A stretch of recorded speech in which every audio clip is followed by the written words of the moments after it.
Hello everyone, my name is Swasti and I work at the Manohar Parrikar Institute for Defence Studies and Analyses, also called the MPITSA, in New Delhi. You see, the Russia-Ukraine war continues to hold not only the global attention but also global anxiety as it stretches on in its 7th month with no signs of abating, throwing the world in a spiral of economic downturn, food crisis, skyrocketing energy prices, and definitely a lot of uncertainty. But do you think that Ukraine is the only volatile flashpoint in Europe today? Let me tell you about two more scenarios of frozen conflicts where tensions are being dangerously stoked in the shadow of the Ukraine war. But first, what is a frozen conflict? See, a frozen conflict is any unresolved conflict with no lasting solution or agreement. One of the black spots in the heart of Europe came with the bloody, violent and protracted wars, like long wars, over ethnicity and religion following the collapse of former Yugoslavia that caused millions of deaths, millions displaced and humongous material losses all through the 90s that still keep Western Balkans and Europe destabilized. Now the second frozen conflict. Let's travel to the other side of the Black Sea, to the region called the Caucasus, where since the mid-1990s, almost the same time, the battle over a region called Nagorno-Karabakh has killed thousands and thousands of people and displaced up to 1 million.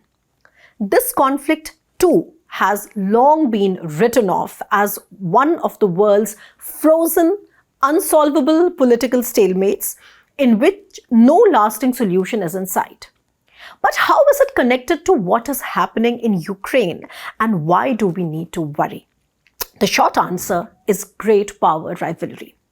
With conducting illegal referenda in the 4 annexed regions of Ukraine, the Russia-Ukraine war has reached the dangerous threshold of nuclear escalation, and I'm sure you must be hearing about it in the news. But like I explained, it is not the only conflict that Europe is reeling under. Tensions are stoked in at least 2 major flashpoints in the Balkans and the Caucasus as the world experiences tumultuous frenzy with great power politics being played out dangerously in Ukraine. These 2 flashpoints merit attention to prepare the world in case of further contingencies. What binds the Western Balkans to the Caucasus, among other issues, is an extremely challenging legacy of the past and how these protracted conflicts become fertile ground for great power rivalries. See, long before the conflict in Ukraine escalated into a full-scale war by Russia, tensions had existed in the Western Balkans, as did Russia's interest in the region that has remained a troubled area within Europe, to be used as a threat whenever deemed fit for Moscow's interest and particularly under the guidance of President Putin. On the part of Europe, Balkans has been a rather under-examined dimension of mainstream European security, but now suddenly it's back in priority as Ukraine ripples are reaching other grey zones where recent memories of bloodiest conflicts have not receded. And almost in a parallel process on the opposite side of the Black Sea, sandwiched between Turkey and Russia, lies the region of Caucasus, where 3 European Caucasian countries of Georgia, Armenia and Azerbaijan are located. Armenia and Azerbaijan are also undergoing renewed conflict after a 44-day-long and bloody war in 2020 over Nagorno-Karabakh, a conflict that famously crafted the imagery of modern warfare in terms of drones and loiter munitions deployment. Like in the Balkans, the warring sides in Caucasus too are supported by rival camps. India, in its outreach to the region, and for reasons I'll tell you in a while, has emerged as a stakeholder by sending Pinaka rockets and other ammunition to Armenia a second time after 2020.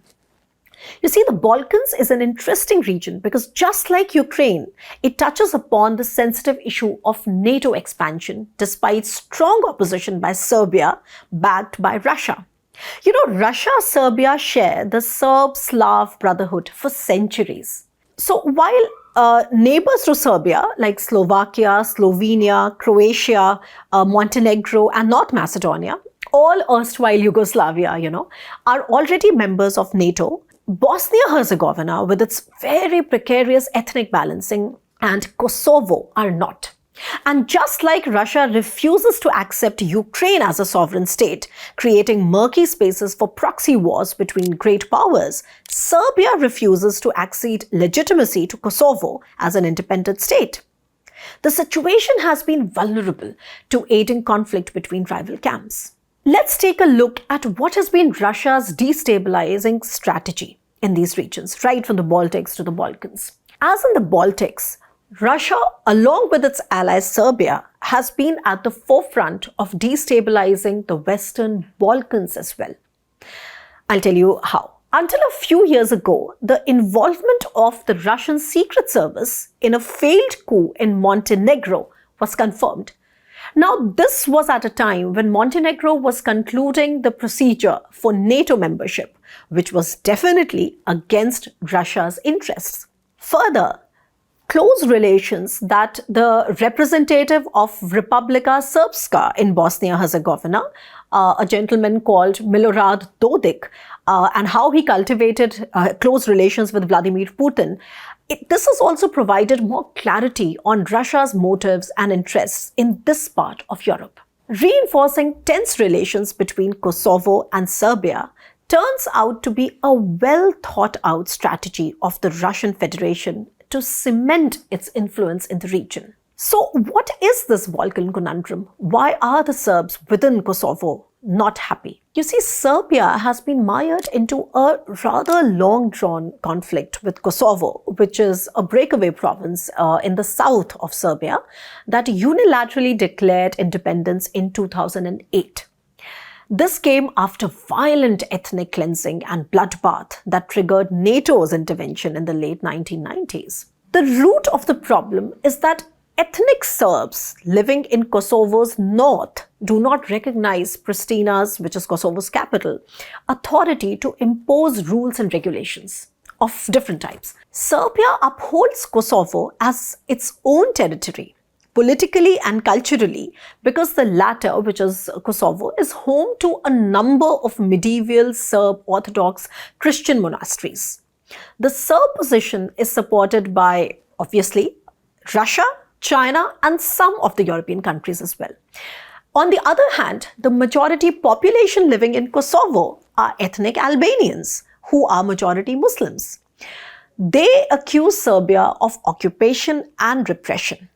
Despite years of negotiation by the international community and the European Union and some leaders like Macron in France, the deadlock over Kosovo's independence has kept tensions between both sides simmering, which has prevented a full stabilization of the Balkan region.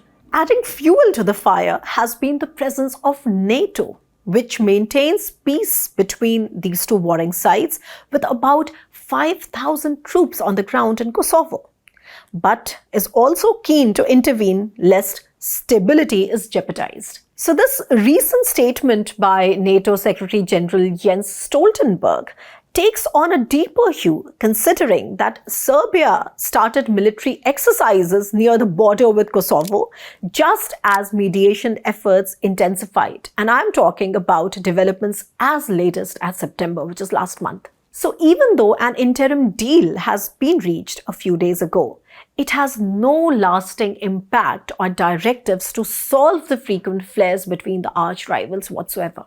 Now let's remember that the Ukraine war has manifested and isolated Russia in Europe. You know, Russian Foreign Minister Sergei Lavrov was caught by embarrassment in June this year when Serbia's surrounding neighbors, all NATO members, I told you their names a while ago, closed their airspaces, forcing him to cancel a visit he had planned to Belgrade, which is Serbia. It was a huge fiasco and diplomatic scandal for Serbia. So Serbia has also been a bit balanced. While it has refused to join the sanctions regime against Russia, it has rejected the Russian referenda results upholding the territorial unity of Ukraine. Now let's examine the second frozen conflict. What is the Caucasian conundrum? You see, Armenia's miscalculations about its military stature and Russian backing made it lose the war in 2020 over Nagorno-Karabakh. You see, despite being a member of the Russia-led security alliance, Armenia did not get the active support it expected from Russia, while the military preparedness of Azerbaijan, its rival, was ramped up by imported weapons from Europe, from Israel, and from Turkey. So here is a lot to read between the lines, as India has been working to lessen its dependence on Russian weapon imports and to diversify its import basket in general, something I've talked about before also. To Armenia's renewed frustration, while its pleas to the Russia-led Collective Security Treaty Organization, or the CSTO, that it is a member of, to intervene during the 2020 war and again the following year went unheeded. Early this year, the CSTO nonchalantly planned the deployment of Armenian troops as part of the mission to quell unrest in Kazakhstan in Central Asia. Obviously, Armenia felt used. Monitored by Russian peacekeepers since 2020, any conflict in Nagorno-Karabakh is seen by Russia as challenging its influence in the region. But Armenia may not be happy with Russia playing all sides in the Caucasus, especially when Russia is also selling arms to Azerbaijan as well. Recent analysis has called out Armenia's tilt towards NATO and alleged covert support to Ukraine, despite being a formal treaty ally of Russia. Obviously, a position that Armenia doesn't uphold officially. You see, internationalization of the conflict is in Armenia's interests and a priority now, because Russia has failed to provide any closure to its ally yet again when violence resumed on 9 September this year. So, the ground in the Caucasus is fertile for further internationalization of the conflict and a likely stepping up of NATO's presence in the region. It might also witness further militarization by Russia to hold on to its weaning influence, thereby raising stakes in the already tense environment. Now, what is India's stand? While India is at the forefront of de-escalation and diplomacy in both Ukraine and the Balkans, but New Delhi's approach to the conflict in the Caucasus has been more realist. Both Armenia and India have a mutual concern about the emerging axis between Turkey, Azerbaijan, and, you guessed it right, Pakistan.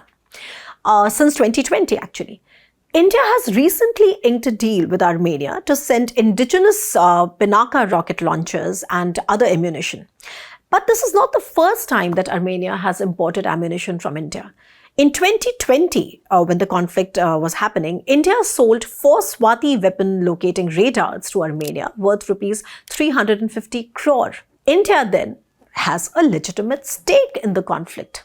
In conclusion, all I can say is that nuance has to be key in analyzing and understanding this region of the world, where positions taken are not black and white for any player except the ones directly involved in the war. European players and global actors are meandering a maze of renewed tensions over national interests, ethnic identities, and great power confrontations, where narratives merge and overlap. What remains is the seething discomfort of yet another impending conflict.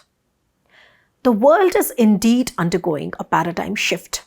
As it grapples with this seething discomfort, I'll be back soon again with yet another facet of pressing global concern. Until then, stay tuned.